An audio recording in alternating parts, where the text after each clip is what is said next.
La Bible révèle que la fin de toute chose est proche et que Dieu appelle tout homme à pouvoir se réjouir de la seconde venue de Jésus-Christ. L'objectif de cette présentation est de vous préparer à être du nombre de ceux qui gardent les commandements de Dieu et le témoignage, la foi de Jésus-Christ.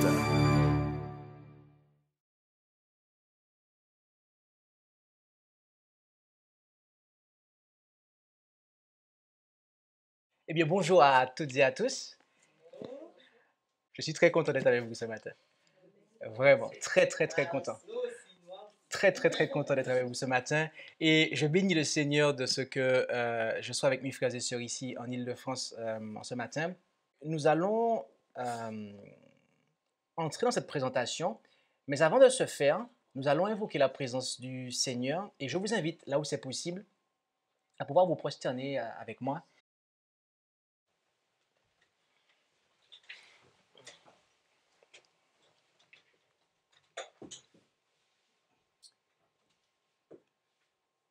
Notre Dieu, notre Père céleste, nous venons à toi en cet instant pour te remercier tout d'abord de tout ce que tu as fait pour nous. Merci pour le saint jour du sabbat que tu nous as accordé afin que nous puissions avoir une communion toute particulière avec toi. Et nous voulons en cet instant continuer à ouvrir ta parole de manière à pouvoir considérer le message que tu as pour nous ce matin. Et nous te demandons d'ouvrir notre intelligence ainsi que nos cœurs afin que nous soyons en mesure non seulement de comprendre mais aussi d'accepter le message, la leçon que tu as pour nous au travers de ce que nous allons considérer. Bénis ton serviteur afin qu'il soit totalement, complètement et entièrement ton instrument afin que tu puisses toi-même bénir ton peuple en ce matin.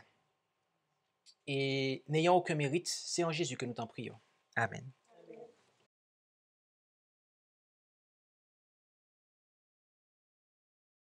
Le titre du message de ce matin est « Le royaume de David et son prophète ».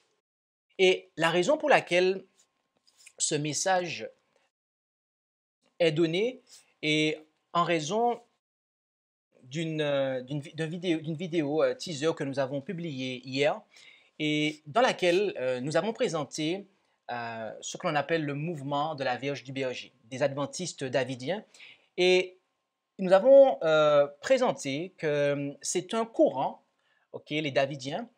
Et ici, nous n'allons pas, je le précise, mal parler d'individus. Nous n'allons pas cibler des individus, mais nous allons, nous abordons cette notion de manière à pouvoir cibler un enseignement, d'accord? Donc, que nous soyons clairs, je n'ai aucun ressentiment contre les adventistes davidiens. J'en ai moi-même d'ailleurs côtoyé par le passé. Ce sont des gens tout à fait, il y a de très bonnes personnes parmi ces personnes-là. Donc, je n'ai rien contre ces individus-là. Et l'une de leurs croyances, c'est que, arrivé à un moment donné, Dieu va rétablir le royaume de David sur la terre. D'accord? Dieu va rétablir le royaume de David sur la terre, mais ce avant la seconde venue du Christ. D'accord? Donc, l'une des croyances promues par ce mouvement, ce courant de l'adventisme, est que Dieu, à la fin des temps et avant le retour de Jésus, va rétablir le royaume de David sur la terre. À savoir que ceux qui accepteront ce message se rendront en Palestine pour occuper la dite terre promise. Et nous allons considérer la parole de Dieu pour voir ce qu'il en est et ce que nous dit la parole de Dieu.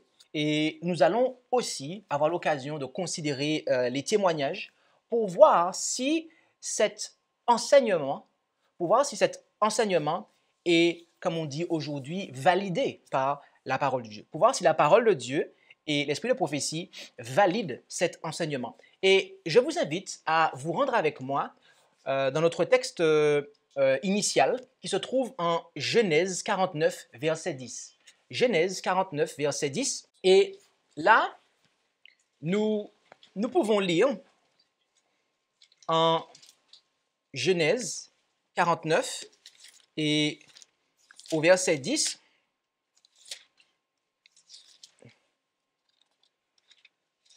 il nous est dit que le sceptre ne s'écartera point de Juda, ni le bâton de législateur d'entre ses pieds, jusqu'à ce que vienne le silo, donc c'est-à-dire le repos pacificateur, jusqu'à ce que vienne le silo, à lui l'obéissance des peuples. Okay? Donc, il a été prophétisé ici par Jacob, alors qu'il faisait référence à Juda, l'un de ses fils, et bien que le sceptre ne s'écartera point de Juda. Autrement dit, la royauté allait venir par ce fils-là de Jacob, d'accord? Donc la tribu de Juda serait celle au milieu de laquelle viendrait le silo, le pacificateur. Et donc tous les peuples lui seraient soumis. Et nous savons que le roi David était de la tribu de Juda. Et concernant le roi David, il nous a été dit ce qui suit en 2 Samuel 7, versets 8 à 13. Rendons-nous en 2 Samuel 7, versets 8 à 13. 2 Samuel, chapitre 7, versets 8 à 13.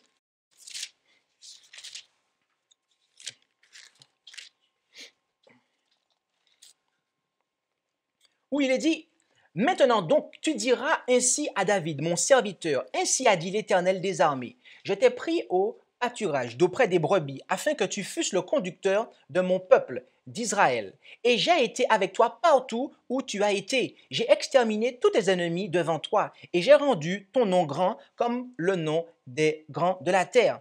Et j'ai assigné un lieu à mon peuple d'Israël. Je l'ai planté et il habite chez lui. Il ne sera plus agité et les enfants d'iniquité ne l'affligeront plus comme auparavant. Depuis le jour où j'ai établi des juges sur mon peuple d'Israël et je t'ai donné du repos de tous tes ennemis. L'Éternel donc t'a fait entendre qu'il te bâtira une maison. Quand tes jours seront accomplis et que tu seras couché avec tes pères, j'élèverai ta postérité après toi. Celui qui sortira de tes entrailles, et j'affermirai son règne. Ce sera lui qui bâtira une maison à mon nom, et j'affermirai le trône de son règne à toujours. Donc nous avons là ici les paroles qui furent adressées à David, et nous comprenons, pour nous qui connaissons l'histoire des rois, que cela a et fait référence, devrais-je dire, à Salomon. Mais notez que cela dépasse même Salomon, puisqu'il est dit à la fin que j'affermirai le trône de son règne à toujours. Ok? Or, nous savons que après ce qui s'est passé, d'accord, la monarchie de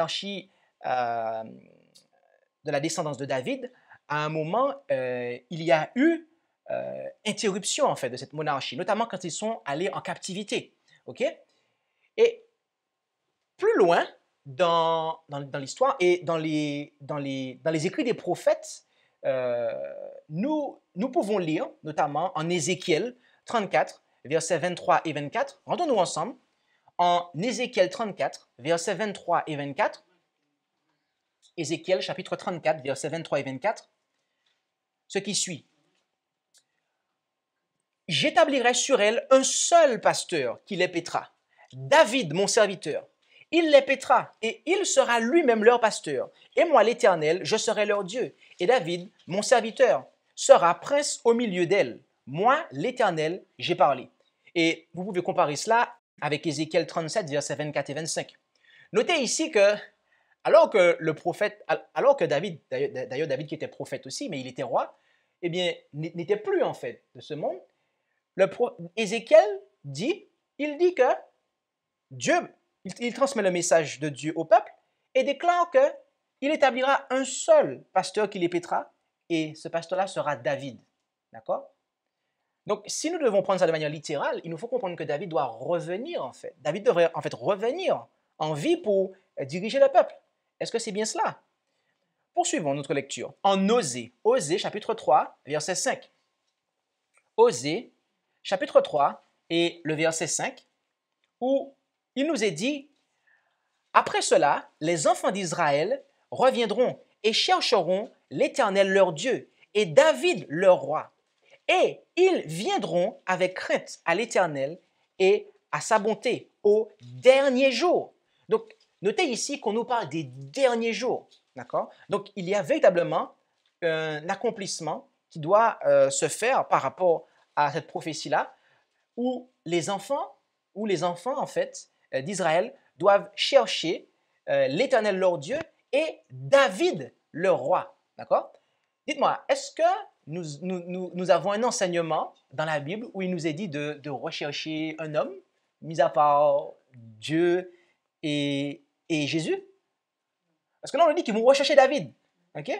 OK. On va continuer à prendre des textes pour essayer de comprendre de quoi il s'agit.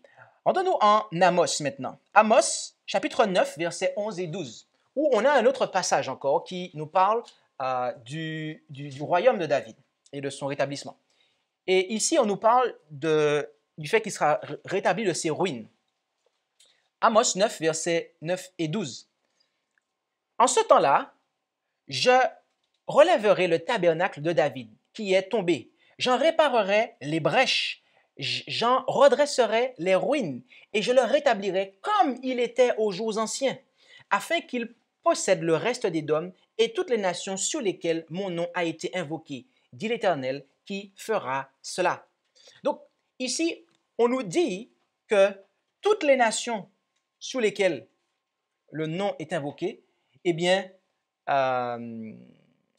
seront, si nous comprenons, en fait, soumises à ce royaume, d'accord, à ce David qui sera là.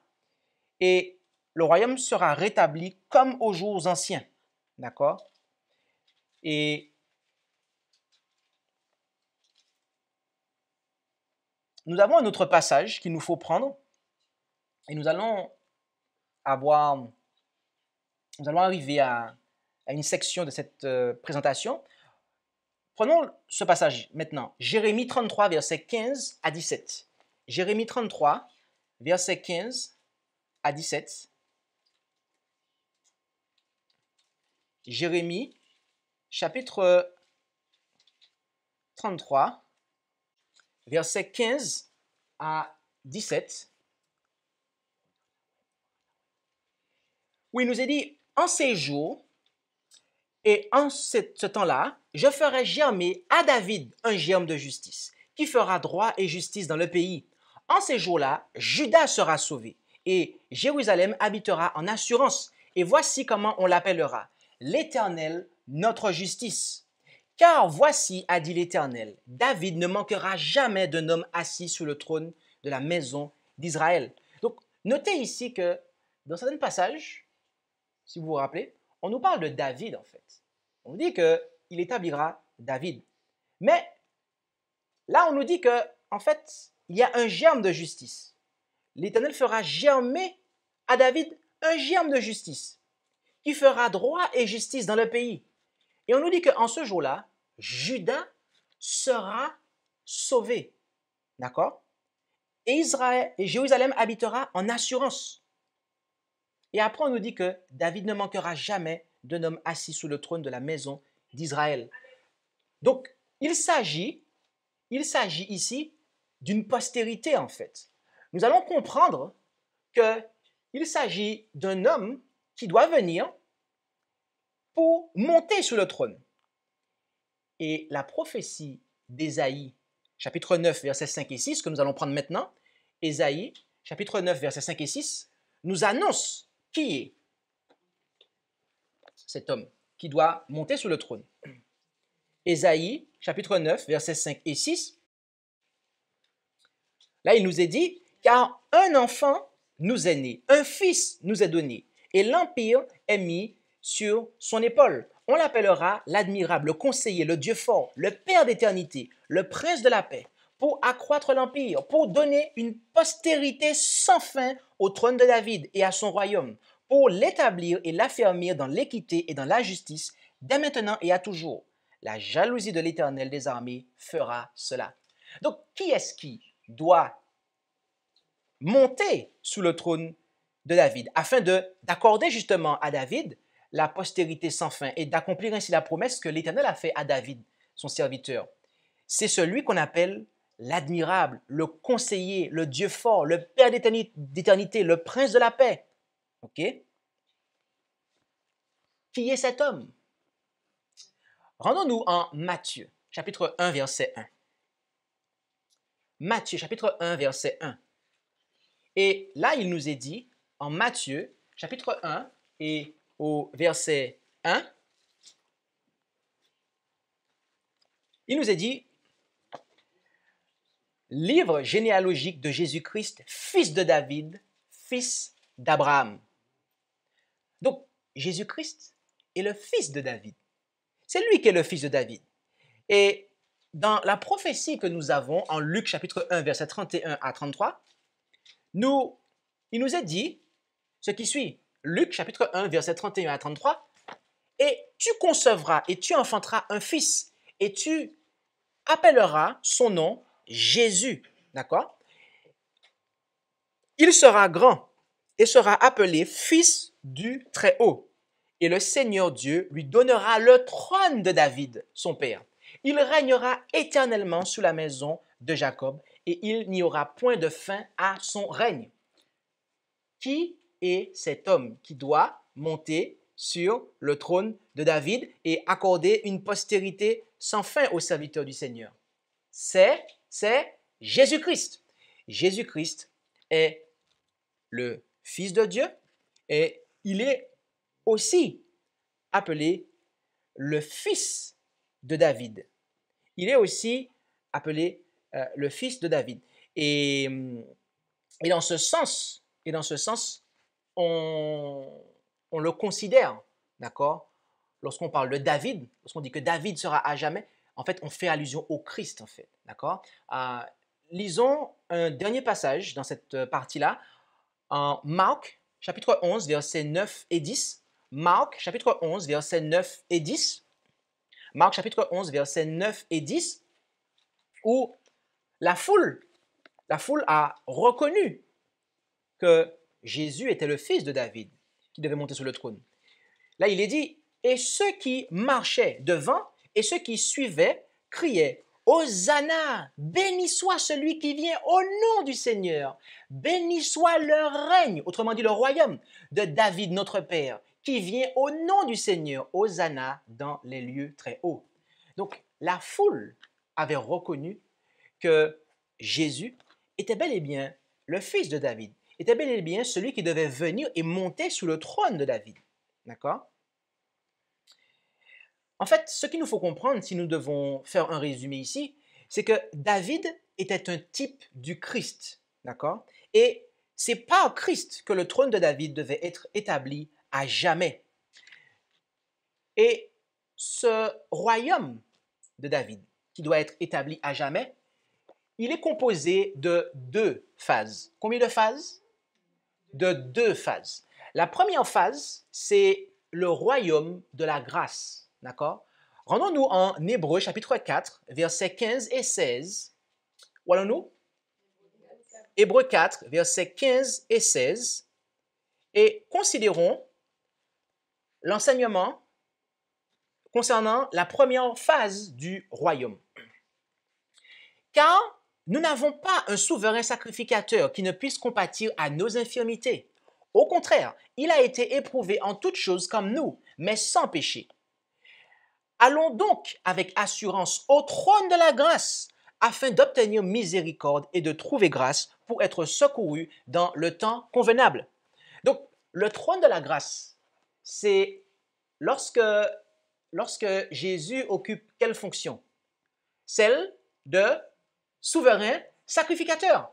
Okay? C'est lorsqu'il monte au ciel pour être notre souverain sacrificateur devant la face de Dieu.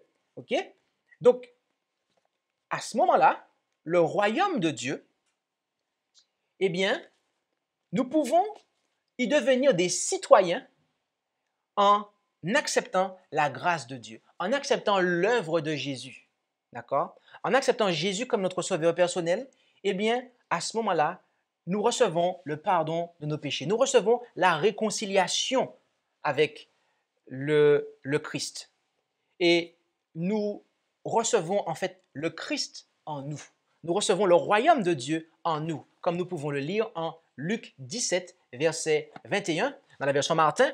Et là, il est dit, « Et on ne dira point, voici, il est ici, ou voilà, il est là, car le règne, ou le royaume, règne est synonyme de royaume, le règne de Dieu est au-dedans de vous. » D'accord? Donc, le royaume de la grâce, c'est lorsque j'accepte la grâce de Dieu. Ok? J'accepte le don qu'il a fait pour moi, le fait qu'il ait donné son Fils pour moi et toute l'œuvre que Dieu désire que j'accomplisse, le fait d'être justifié, d'être sanctifié, là, je rentre dans le royaume de la grâce. Et voyez-vous, il est important d'entrer dans le royaume de la grâce. Est-ce que vous savez pourquoi? Est-ce que vous savez pourquoi il est important d'entrer dans le royaume de la grâce, ou tout du moins d'accepter que le royaume vienne au-dedans de nous, par Jésus-Christ? C'est parce que si nous ne devenons pas citoyens du royaume de la grâce, nous ne pourrons pas devenir citoyens du royaume de la gloire, mes amis. OK? Parce qu'en effet, la deuxième phase de ce royaume, c'est la gloire. Comme on peut le lire en Jean 14, versets 1 à 3. Jean chapitre 14, versets 1 à 3. Et je pense que nous connaissons tous ce passage. Jean 14, versets 1 à 3. Tous les adventistes connaissent ce passage, je crois. « Que votre cœur ne se trouble point. Croyez en Dieu, croyez aussi en moi. Il y a plusieurs demeures dans la maison de mon Père. Si cela n'était pas, je vous l'aurais dit. Je vais vous préparer une place. Et quand je serai parti et que je vous aurai préparé une place, je reviendrai et vous prendrai avec moi, afin qu'où je serai, vous y soyez aussi. » Amen. Donc, Jésus, une fois qu'il est monté au ciel, c'est pour nous préparer une place, d'accord? Afin que nous soyons auprès de Dieu, auprès de son Père, avec lui en fait. Là où il y a la gloire, physiquement parlant, ok? Là où tout est gloire et beauté, ok?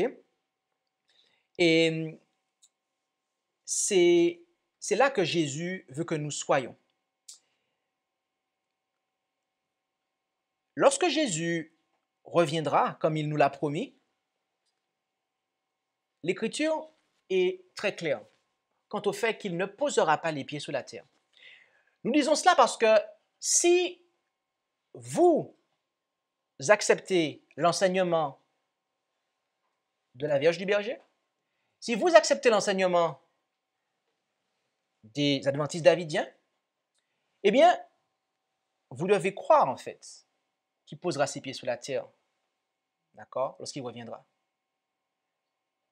Parce que pour eux, Apocalypse 14, verset 1, lorsque les 144 000 sont sur le mont Sion avec l'agneau, d'accord, c'est justement sur la terre en fait, d'accord. Mais mes amis, je dis bien sur cette terre, je précise cette terre, et vous allez comprendre pourquoi. Ce n'est pas ce que l'Écriture nous dit.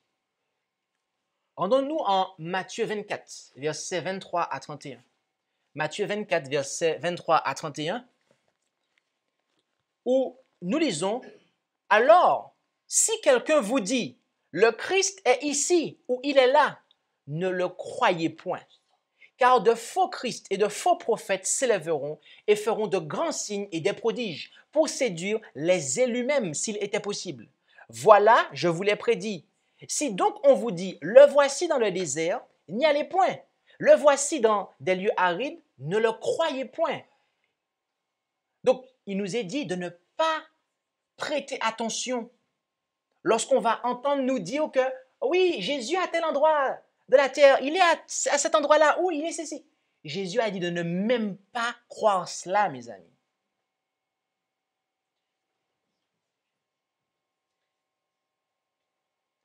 Verset 27. « Car comme l'éclair sort de l'Orient et se fait voir jusqu'à l'Occident, il en sera aussi de même de l'avènement du Fils de l'homme. » Donc, ça signifie quoi?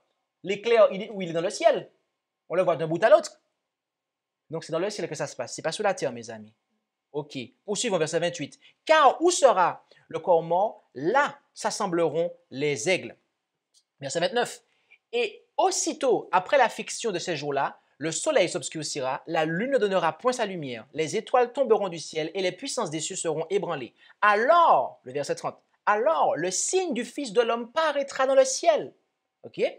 Alors aussi, toutes les tribus de la terre se lamenteront en se frappant la poitrine et elles verront le Fils de l'homme venant sur les nuées du ciel avec une grande puissance et une grande gloire. Il enverra ses anges avec un grand éclat de trompette et ils rassembleront les élus des 4 vents depuis un bout des cieux jusqu'à l'autre bout. Et vous pouvez comparer et voir davantage avec Matthieu 25, versets 31 et 32. La raison pour laquelle, mes amis, nous lisons jusqu'ici, dans Matthieu 24, c'est que au verset 30, il nous est dit que toutes les tribus de la terre, se lamenteront en se frappant la poitrine. Mais on nous dit aussi que lorsqu'ils verront le Fils de l'homme venant sous les nuées du ciel avec une grande puissance et une grande gloire. Donc à ce moment-là, c'est le royaume de la gloire en fait. Parce que Christ vient avec sa gloire, celle des saints anges et celle de son Père. Mais le verset 31, notez cela, est-ce qu'il est dit, il enverra ses anges avec un grand éclat de trompette et qu'ils iront en Palestine pour chercher les élus? Dites-moi, est-ce que c'est marqué qu'ils iront à Jérusalem chercher les élus? Qu'est-ce qui est marqué? Il est dit, il enverra ses anges avec un grand éclat de trompette et ils rassembleront ses élus des 4 vents depuis un bout des cieux jusqu'à l'autre bout. OK? Donc, l'attention en fait ici n'est pas placée lorsque Jésus revient. D'ailleurs, lorsqu'il revient, est-ce qu'il pose ses pieds sur terre? On a dit que non. Il revient en gloire. Tout le monde le voit. OK? Et les anges vont chercher les élus dispersés. Et nous avons un texte qui nous confirme cela en 1 Thessaloniciens 4, versets 15 à 17. 1 Thessaloniciens 4, versets 15 à 17. Car nous vous déclarons ceci par la parole du Seigneur, que nous les vivants qui serons restés pour l'avènement du Seigneur, nous ne précéderons point ceux qui sont morts, car le Seigneur lui-même descendra du ciel à un signal donné, avec une voix d'archange et au son d'une trompette de Dieu. Et les morts qui sont en Christ ressusciteront premièrement. Ensuite, nous les vivants qui serons restés, nous serons enlevés avec eux sous les nuées à la rencontre du Seigneur dans les airs, et ainsi nous serons pour toujours avec le Seigneur. Amen. Dites-moi, est-ce que vous pouvez lire ça et croire, et peut-être que certains continuent à croire, que Jésus viendra sur terre pour rétablir le royaume avant de venir en gloire? Je veux dire sur cette terre, hein? Et je précise sur cette terre. Parce que dans la croyance davidienne, le royaume sera rétabli sur cette terre avant qu'elle ne soit purifiée. Est-ce que c'est ce que le texte nous dit? Ce n'est pas ce que le texte nous dit, mes amis. Le texte nous dit que nous les vivants, qui est-ce qui sera vivant parmi les sauvés à ce moment-là? Ce sont les 144 000 en fait. Nous les vivants qui seront restés, nous serons enlevés avec ceux qui ont été, la grande foule, ressuscités, à la rencontre du Seigneur. À quel endroit? À Jérusalem? Dans les airs. Dans les airs. Parce que la nouvelle Jérusalem, elle est au ciel. Donc, il nous faut aller dans les airs à la rencontre du Seigneur et nous serons pour toujours avec lui.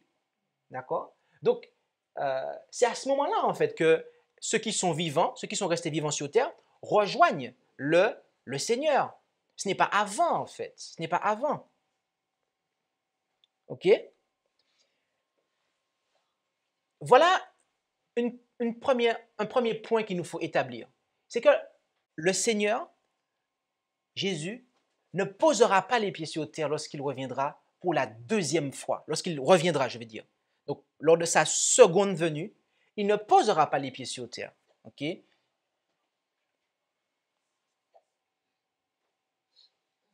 on a vu aussi que les saints anges iront chercher les élus dispersés. L'autre point, c'est que la terre promise, mes amis, la terre promise n'est pas un petit bout de terrain, n'est pas plusieurs hectares, plusieurs kilomètres carrés là, au Moyen-Orient, en Palestine. Ce n'est pas ça la terre promise. Lisons ensemble Hébreux 11, versets 8 à 13. Hébreux 11, versets 8 à 13. Par la foi, Abraham, étant appelé, obéit pour aller au pays qu'il devait recevoir en héritage, et partit, ne sachant où il allait. Par la foi, il demeura dans la terre qui lui avait été promise, comme dans une terre étrangère.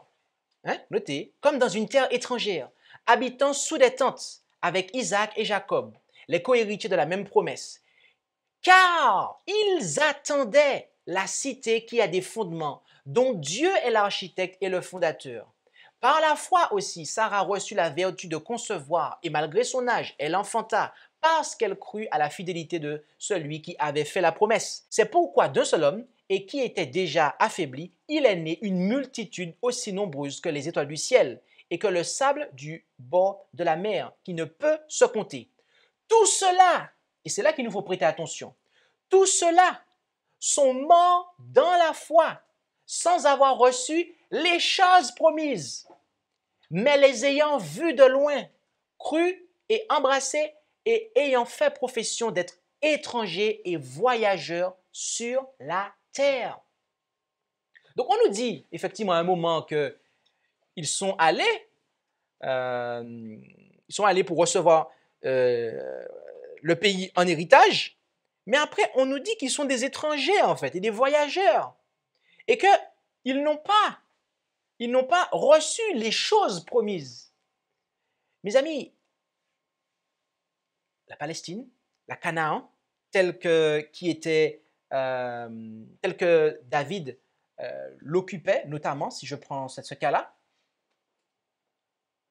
n'était qu'un échantillon en fait de la promesse. Parce que cette promesse s'étendait à toute la terre, d'accord?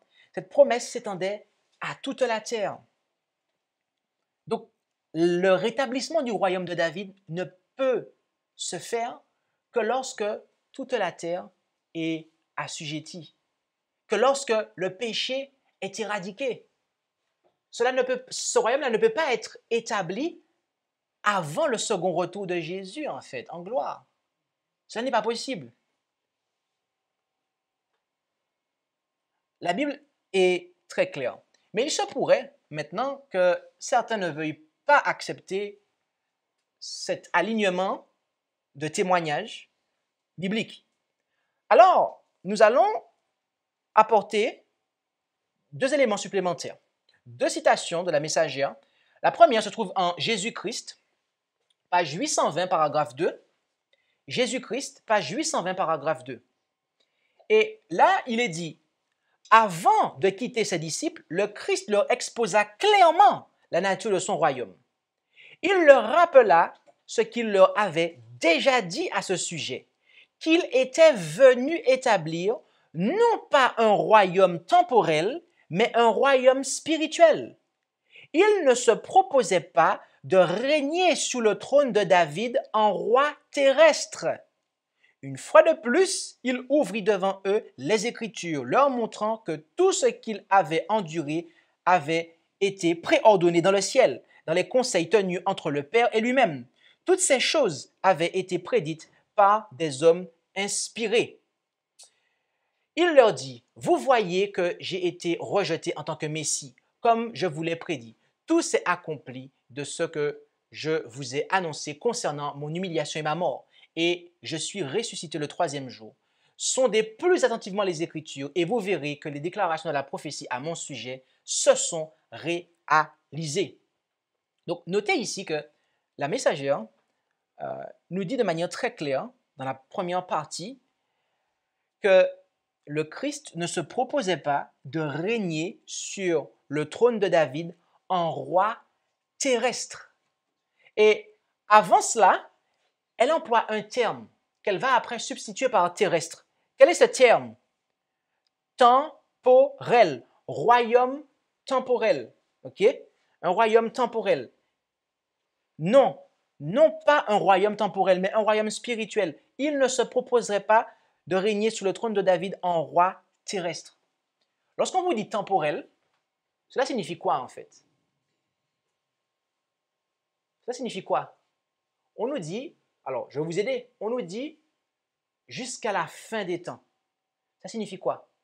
C'est le moment en fait, la fin des temps, c'est là où on est prêt de basculer pour entrer dans l'éternité en fait. OK? Où il n'y a plus de mort. Donc, ce que cela signifie, c'est que Jésus-Christ ne peut pas monter sous le trône de David tant qu'il y a des gens qui meurent en fait. Tant que son peuple, ses enfants sont là et demain ils sont plus là parce qu'ils sont morts en fait. Il ne peut pas en fait être sous le trône de David en roi terrestre, sur cette terre-là en fait. Non. Alors peut-être que avec cette première déclaration, les choses n'ont pas été suffisamment claires. C'est pour cela que nous allons prendre un autre témoignage dans les témoignages. Et cette fois-ci, il sera dans l'ouvrage La tragédie des siècles. Mes amis, permettez-moi de vous dire quelque chose. Si un jour, quelqu'un vient chez vous et veut vous braquer, et la personne vous dit, je vais prendre tous les livres qu'il y a là, mais je t'en laisse un seul, dis-moi lequel que tu veux que je te laisse. Vous lui dites, tu me laisses La tragédie des siècles. Ou si vous devez partir en vacances, admettons, je vais prendre notre exemple. Si vous devez partir en vacances, ou bref, votre maison est sur le point je ne sais pas, il y a une catastrophe qui arrive. Il y a 2 livres que vous devez prendre, mes amis. La Bible et La tragédie des siècles.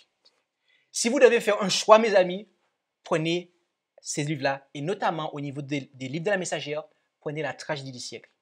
D'accord? Car il contient toute l'histoire de la rédemption en manière résumée, et notamment ce dont nous avons besoin pour ces temps-ci.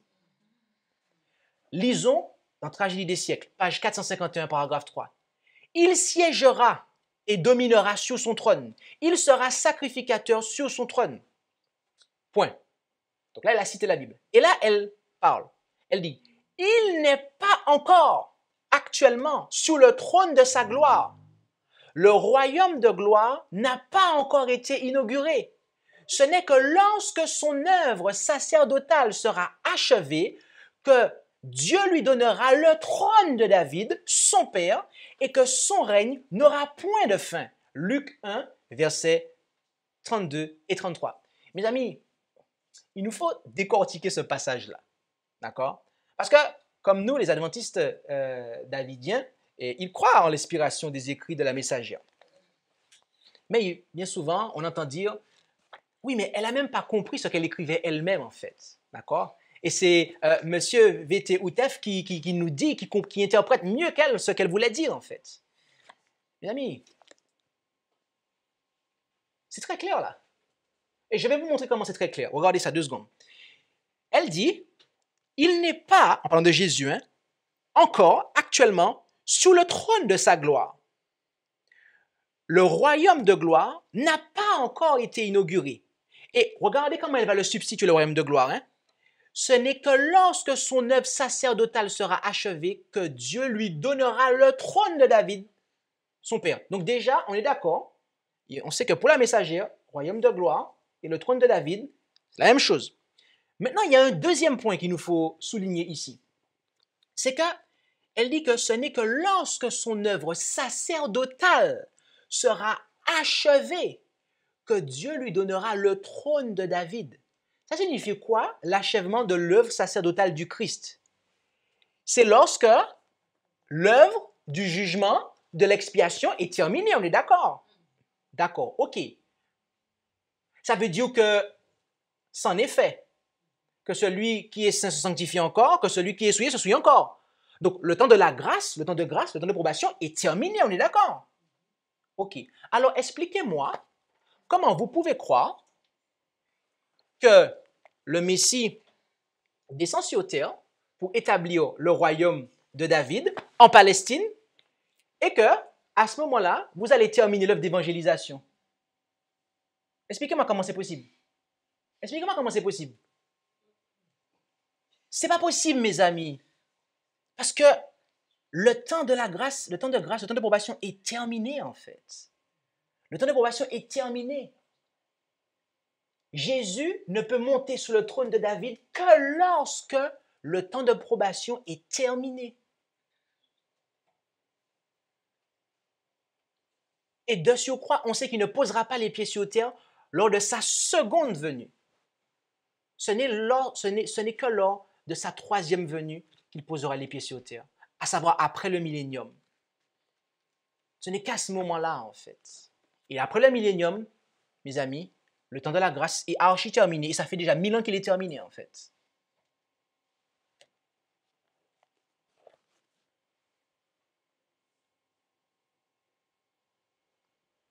Donc, le royaume de David ne peut pas être établi. Il ne peut être établi, en fait, ni sur cette terre, ok, le royaume de gloire, il ne peut pas s'établir sur cette terre-là, souillée par le péché, et il ne peut pas non plus être établi avant la fin de l'œuvre de souverain sacrificateur de Jésus-Christ, en fait. Ok. Ok, maintenant, considérons le prophète du royaume. Car nous savons que lorsque le royaume de la grâce est arrivé, lorsque Jésus-Christ est venu prêcher pour inviter les gens à rentrer dans le royaume de la grâce, il a envoyé un messager. Et nous allons brièvement parler du retour d'Élie. Mais nous n'allons pas pouvoir y rester longtemps, car il me faut terminer dans 30 minutes ma présentation. Mais ce que je peux vous inviter à faire, c'est à considérer une série d'études sur le retour d'Élie, d'accord, que nous avons réalisé, je pense, en 2017-2018, ok, peut-être plus en 2017 d'ailleurs, une série d'études sur le retour d'Élie, où nous avons en 4 études, 4 présentations, clarifié le retour d'Élie. Qui est Élie, ce que signifie son retour, etc.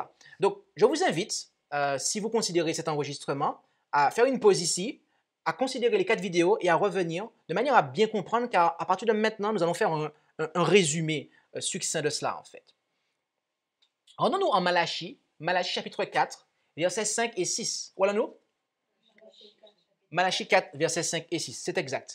Et là, nous lisons. Voici, je vais vous envoyer Élie le prophète, avant que le jour grand et redoutable de l'Éternel vienne. Il ramènera le cœur des pères vers les enfants et le cœur des enfants vers leurs pères, de peur que je ne vienne et que je ne frappe la terre d'interdit. Cette prophétie a conduit beaucoup de Juifs notamment à attendre le retour sur terre du prophète Élie en personne. Et c'est la raison pour laquelle ils demandèrent à Jean-Baptiste ce que nous lisons en Jean, chapitre 1, verset 21. L'évangile selon Jean, chapitre 1, verset 21. « Qu'es-tu donc » lui demandèrent-ils. « Es-tu Élie » Et il dit, « Je ne le suis point. »« Es-tu le prophète » Et il répondit, « Non. » Cette prophétie annonce en réalité une manifestation de l'esprit et de la puissance d'Élie, d'après ce que nous lisons en Luc, chapitre 1, versets 13 et 17. Luc 1, versets 13 et 17. Et nous lirons dans la Louis II 1910, Luc 1, versets 13 et 17. Mais l'ange lui dit, « Ne crains point Zacharie. » Donc Zacharie, c'est le père de Jean. « Car ta prière a été exaucée. Ta femme Élisabeth t'enfantera un fils, et tu lui donneras le nom de Jean. Il marchera devant Dieu avec l'esprit et la puissance d'Élie pour ramener les cœurs des pères vers les enfants et les rebelles à la sagesse des justes, afin de préparer au Seigneur un peuple bien disposé. » Donc, Jean-Baptiste n'était pas le prophète Élie en personne qui était descendu du ciel, mais il était venu dans l'esprit et la puissance d'Élie afin d'accomplir une œuvre similaire à la sienne. Et lorsque vous vous présentez devant le peuple dans l'esprit et la puissance d'une personne, on peut alors dire que cette personne est présente. Et c'est pour cela que Jésus déclara au sujet de Jean ce que nous lisons en Matthieu 11, versets 13 et 14. Matthieu, chapitre 11, versets 13 et 14. « Car tous les prophètes, dit-il, et la loi ont prophétisé jusqu'à Jean. Et si vous voulez recevoir ce que je dis, il est cet Élie qui devait venir. » Ok? Donc, Jean-Baptiste est l'Élie qui doit venir en ce qu'il vient dans l'esprit et la puissance d'Élie. Il n'est pas Élie en personne, mais il vient dans l'esprit et la puissance d'Élie. Et dans ce sens, il est l'Élie. Lorsque Dieu envoie un messager et que l'on rejette son message, c'est qui qu'on rejette. Ok? Donc vous pouvez comprendre pourquoi il est dit que Jésus a présenté Jean comme étant l'Élie. Ok? C'est parce qu'il y vient dans l'esprit et la puissance d'Élie. Et voyez-vous, avant le retour du Christ, Élie doit apparaître pour préparer sa venue. Car Dieu a envoyé Élie pour la première venue de Jésus. Mais il faut qu'Élie réapparaisse pour préparer la deuxième venue de Jésus. Lorsque Jésus est venu pour la première fois, c'était pour que nous puissions entrer dans le royaume de la grâce. Et lorsque Jésus apparaîtra une seconde fois, c'est pour que nous puissions rentrer dans le royaume de la gloire. Donc, lorsque Jésus apparaît une première fois, il faut envoyer Élie pour que les gens soient préparés à rentrer dans le royaume de la grâce. Et lorsque Jésus doit apparaître une deuxième fois, il faut que Dieu envoie à nouveau Élie pour qu'il puisse rentrer dans le royaume de la gloire. Qui est cet Élie? Rendons-nous en Apocalypse chapitre 10, versets 8 à 11. Apocalypse chapitre 10, versets 8 à 11. Et lisons ensemble. Et la voix que j'avais entendue du ciel me parla de nouveau et me dit, « Va, prends le petit livre ouvert dans la main de l'ange qui se tient sur la mer et sur la terre. » J'allai vers l'ange et lui dis, « Donne-moi le petit livre. » Et il me dit, « Prends-le et le dévore. Il remplira tes entrailles d'amertume, mais dans ta bouche il sera doux comme du miel. » Et je pris le petit livre de la main de l'ange et le dévorai, et il fut doux dans ma bouche comme du miel. Mais quand je l'eus avalé, mes entrailles furent remplies d'amertume. Verset 11. Alors il me dit, « Il faut que tu prophétises encore sur un grand nombre de peuples et de nations et de langues et de rois. » Ici, Jean prend le petit livre de la main de l'ange et le dévore. Ce livre est dans sa bouche doux comme du miel, mais une fois avalé, ses entrailles sont remplies d'amertume. Jean représente ici le peuple adventiste qui, suite à l'étude du livre de Daniel, proclama le retour de Jésus sur terre à la fin des 2300 années, mais qui, une fois le temps écoulé, fut désappointé en raison du fait qu'il n'avait pas saisi que la venue du Christ était non pas sur terre, mais qu'il devait se déplacer du lieu saint pour se rendre dans le lieu très saint du sanctuaire céleste afin d'y commencer le jugement investigatif mentionné par le premier ange d'Apocalypse 14, verset 6 et au verset 7. Apocalypse 14, verset 6 et 7. « Et je vis un autre ange qui volait au milieu du ciel, portant l'évangile éternel pour l'annoncer à ceux qui habitent sur la terre, à toute nation et tribu et langue et peuple, en disant d'une voix forte, « Craignez Dieu et lui donnez gloire, car l'heure de son jugement est venue, et adorez celui qui a fait le ciel, la terre, la mer et les sources d'eau. » Dans le dernier message d'avertissement que Dieu adresse au monde, le premier ange appelle à restaurer la pure adoration évangélique. Et cet appel amorce le rassemblement d'Israël, de Dieu, à la fin des temps. Et tous ceux qui rejettent et s'opposent au réveil de l'évangile éternel par le maintien d'un autre évangile sont qualifiés par le deuxième ange de la Babylone déchue. En effet, Apocalypse 14, verset 8 nous dit « Et un autre ange le suivit en disant, « Elle est tombée, Babylone la grande ville, parce qu'elle a abreuvé toutes les nations du vin de la fureur de son impudicité. » C'est ce qui arriva durant l'été de l'année 1844, lorsque les églises protestantes rejetèrent le message du premier ange proclamé par les adventistes. Mais ce n'est pas tout. Oui, car Apocalypse, chapitre 10, verset 11, nous pouvons y lire là que l'ange dit à Jean qu'il doit encore prophétiser sur un grand nombre de peuples, de nations et de langues et de rois. Ce qui préfigure le fait que les adventistes ont reçu, après le désappointement de 1844, la charge de délivrer un message complémentaire. Lequel est-ce? Celui du troisième ange. Et lisons cela ensemble, du verset 9 à 12. Et un troisième ange les suivit en disant d'une voix forte, « Si quelqu'un adore la bête et son image, et s'il en prend la marque au front ou à la main, il boira aussi du vin de la colère de Dieu, du vin pur préparé dans la coupe de sa colère, et il sera tourmenté dans le feu et le soufre en présence des saints anges et de l'agneau. Et la fumée de leur tourment montera au siècle des siècles, et ils n'auront aucun repos, ni le jour, ni la nuit, ceux qui auront adoré la bête et son image, et quiconque aura pris la marque de son nom. » C'est ici la patience des saints. Ce sont ici ceux qui gardent les commandements de Dieu et la foi de Jésus.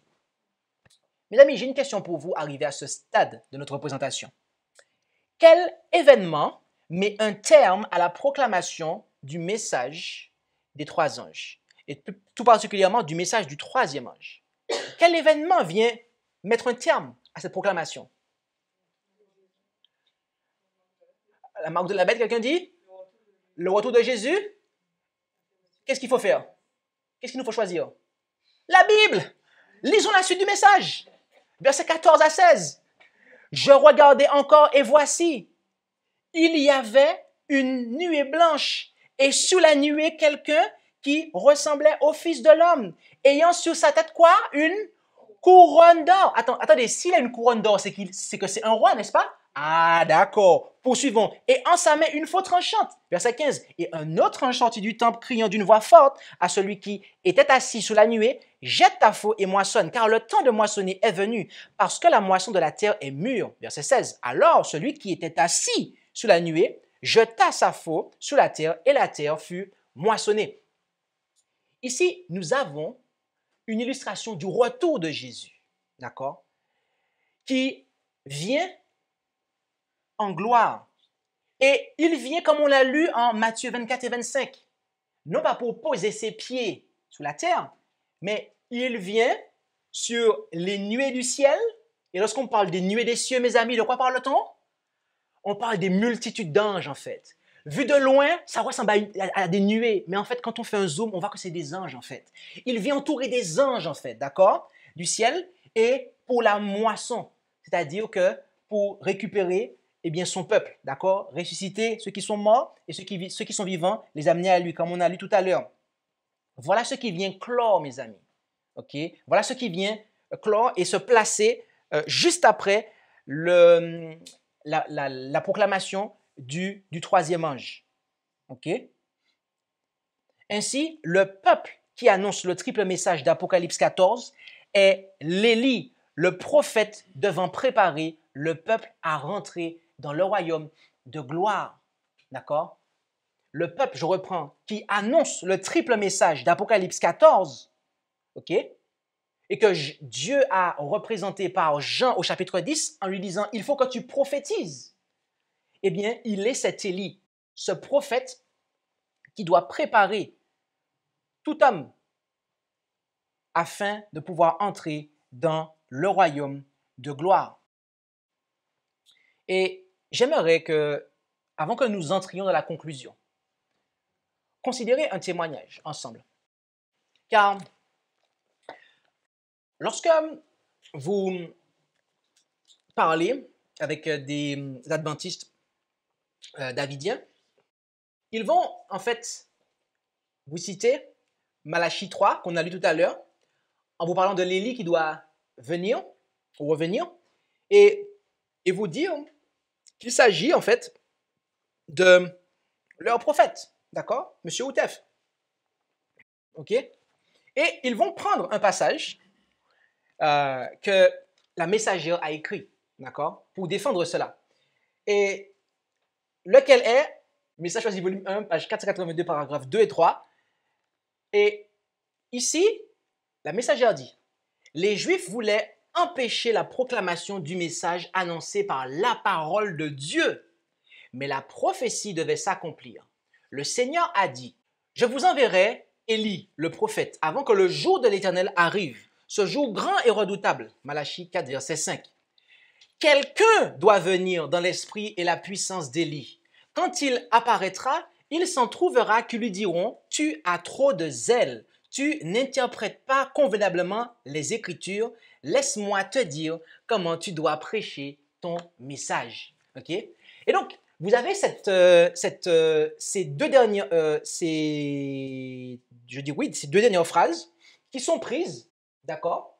Et on vous dit que, regardez, Ellen White est en train de nous dire que quelqu'un doit venir dans l'esprit et la puissance d'Élie, d'accord?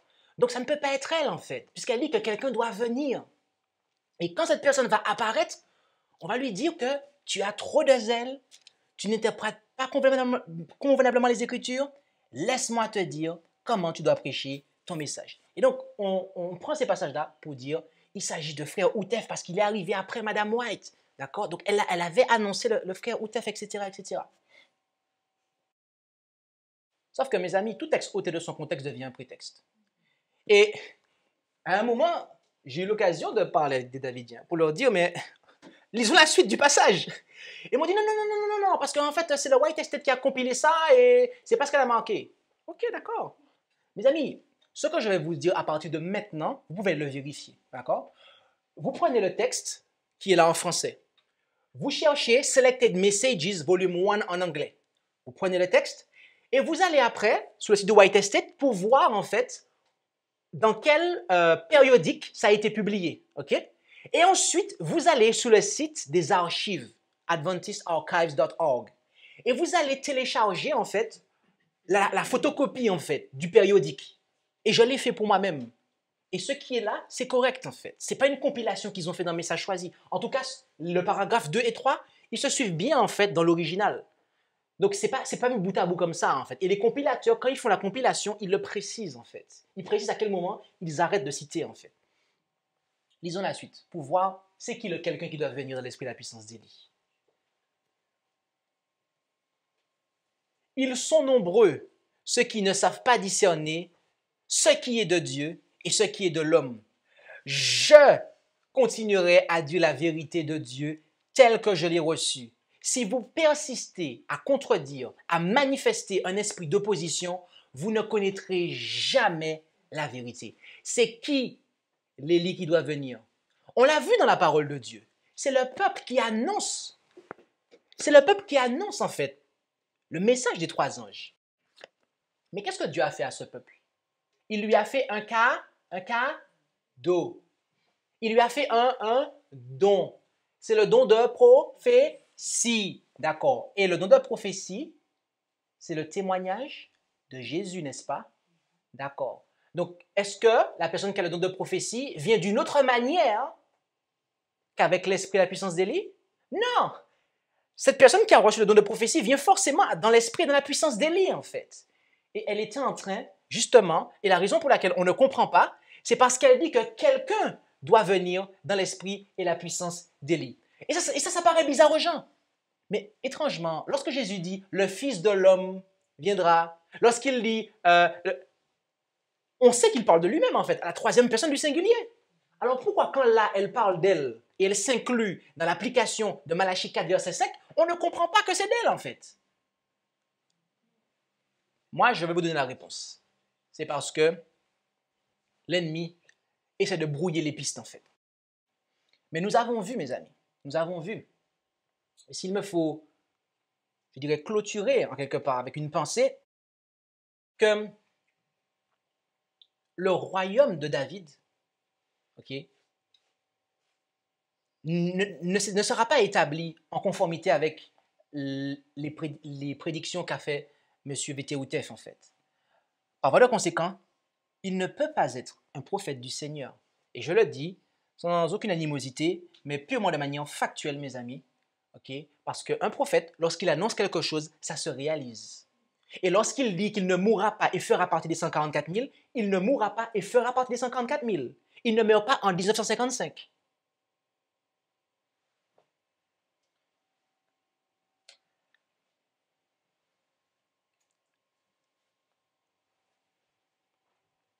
Mes amis,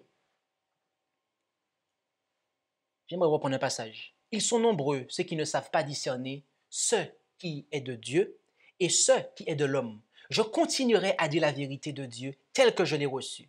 Si vous persistez à contredire, à manifester un esprit d'opposition, vous ne connaîtrez jamais la vérité. Et notez qu'au passage, au début, elle dit, les Juifs voulaient empêcher la proclamation du message annoncé dans la parole de Dieu.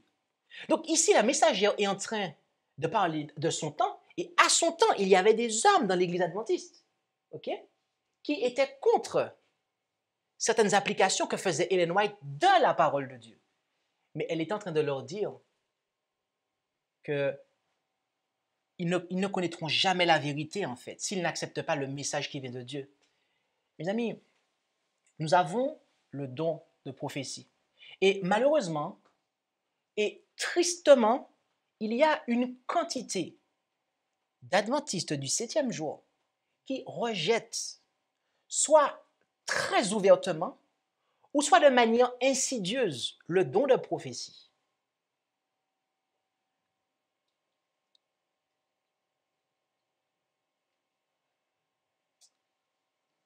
Mais voyez-vous, si nous nous opposons au témoignage, c'est qui que nous rejetons?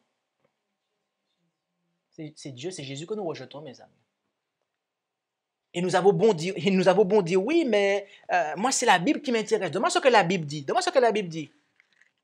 Mais si Dieu nous envoie un messager, pour nous clarifier la parole de Dieu, et que nous rejetons la clarification, c'est qu'on ne veut pas, en fait, être éclairé par Dieu, en fait. On ne veut pas être éclairé par Dieu. En conclusion, lisons Matthieu 11, versets 12 à 14.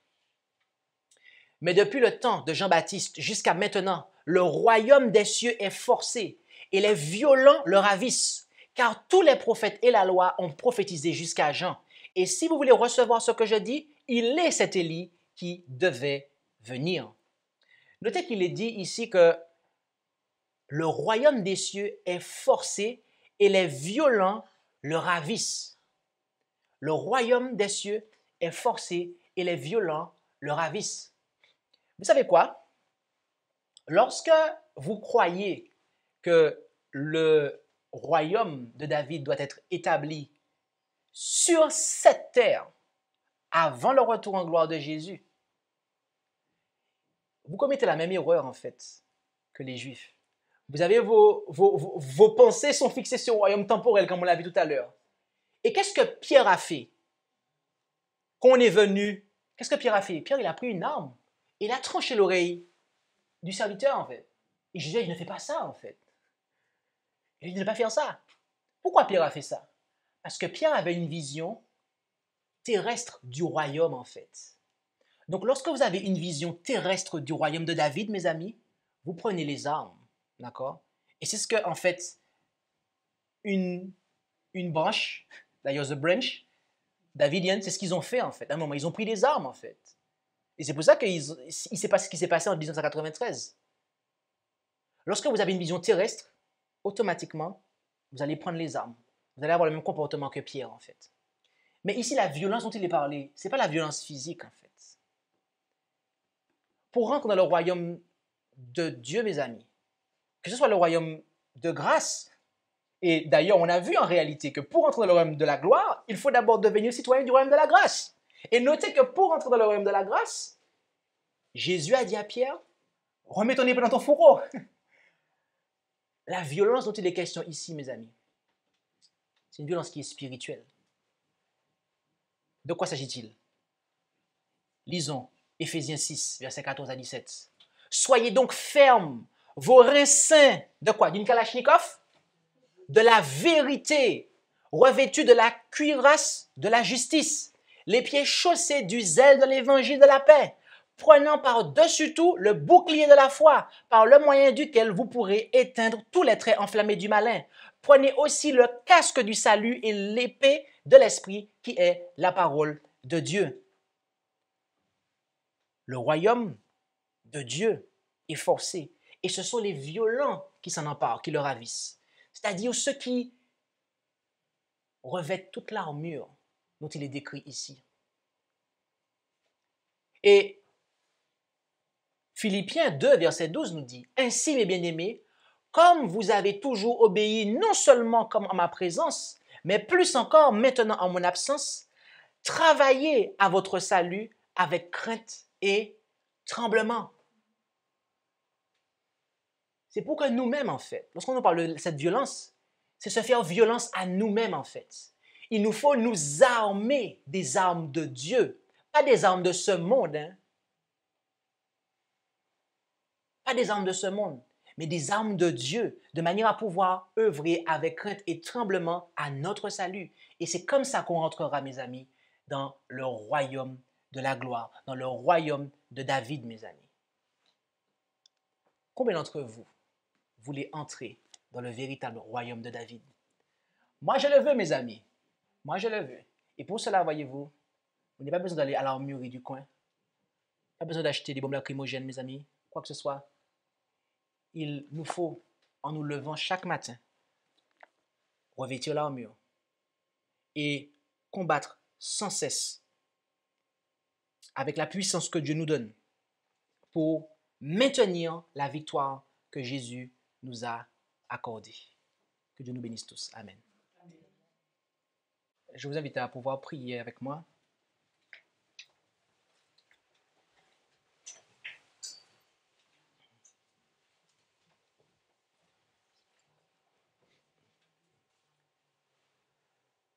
Éternel, notre Dieu, notre Père céleste, tu as promis qu'il ne manquerait pas de descendance sur le trône de David. Et tu nous as envoyé ton Fils Jésus-Christ, lui qui a vécu une vie parfaite et qui est mort pour notre sacrifice et que tu as ressuscité ensuite afin de nous le présenter comme souverain sacrificateur de notre foi. Et maintenant, il accomplit son œuvre. Et lorsqu'il aura achevé, il s'assiera sur le trône pour, entrer et établir pour l'éternité le royaume de David. Et cette terre que tu nous as promise en héritage sera alors la nôtre si nous persévérons jusqu'à la fin. Nous en ferons partie. Et c'est pour cela, tendre Père Céleste, que nous te demandons de nous accorder cette persévérance, que nous puissions nous revêtir de ton armure, l'armure spirituelle, afin de combattre le bon combat de la foi, pour que nous puissions obtenir jour après jour la victoire de Jésus. La victoire que Jésus s'est acquise pour nous, elle sera alors la nôtre et nous serons alors admis à rentrer dans le royaume de David, le royaume de la gloire, et nous te verrons face à face tel que tu es. Alors, ô notre Dieu, accorde-nous de pouvoir accepter ta grâce, accorde-nous de pouvoir manifester les fruits de l'esprit et que ta vie soit notre vie, que ton règne vienne, que ta volonté soit faite sur la terre comme au ciel, dans notre vie comme dans celle des anges, et que ainsi nous soyons trouvés prêts lorsque Jésus reviendra. Bénis chacun d'entre nous, nous t'en prions au nom de Jésus. Amen. Merci d'avoir écouté cette présentation avec intérêt. Pour plus d'informations, consultez notre site internet lereste.org et suivez-nous sur Facebook ainsi que sur YouTube à @lereste. Vous pouvez aussi nous contacter par email à info@lereste.org ou par téléphone au +33 6 12 60 13 69.